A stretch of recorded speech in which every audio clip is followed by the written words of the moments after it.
जळगाव जिल्ह्यात गांजा व अंमली पदार्थावर मोठी कारवाई।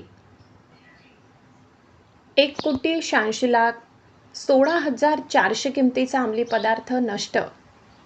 जळगाव जिल्ह्याचे कर्तव्यदक्ष पोलीस अधीक्षक माननीय श्रीकांत धिवरे साहेब यांच्या आदेशाने जळगाव जिल्ह्यात गांजा व अंमली पदार्थावर ठिकठिकाणी छापे मारून नष्ट करण्यात आले। जळगाव जिल्ह्यात गांजा व अंमली पदार्थाची तस्करी व विक्री रोखण्यासाठी राबवलेल्या एका मोठ्या मोहिमेत जळगाव पोलिसांनी NDPS कायद्याअंतर्गत 8 ठिकाणी छापा टाकून सर्व आवश्यक कायदेशीर प्रक्रिया पूर्ण केल्यानंतर 960 किलो गांजा ज्याचे मूल्य 1,86,16,400 रुपये इतके आहे नष्ट केला। ही कारवाई कोर्टाच्या आदेशानुसार व संबंधित कायद्यानुसार करण्यात आली।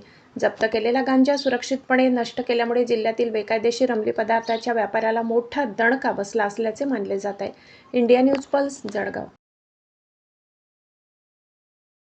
जळगाव जिल्ह्यामध्ये एकूण 8 पोलीस स्टेशनच्या अंतर्गत हा जेवढा गांजा मुद्देमाल आपण जमा होता जो सीज केला होता तो साधारणतः 960 kg एवढा तो होता। त्याची साधारणतः 1,82,00,000च्या वर त्याची किंमत होती।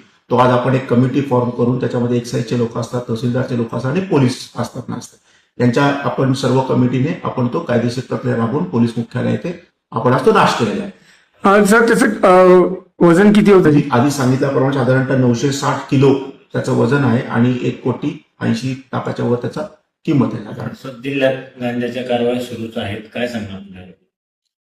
आपल्याकडे एक नो टॉलरन्स आपण अख्ख्या महाराष्ट्रामध्ये आपण राबवित आहोत। तर त्या अनुषंगाने आपण बघितलं की आपण मागच्याच महिन्यामध्ये एक MDची देखील मोठी कारवाई केली।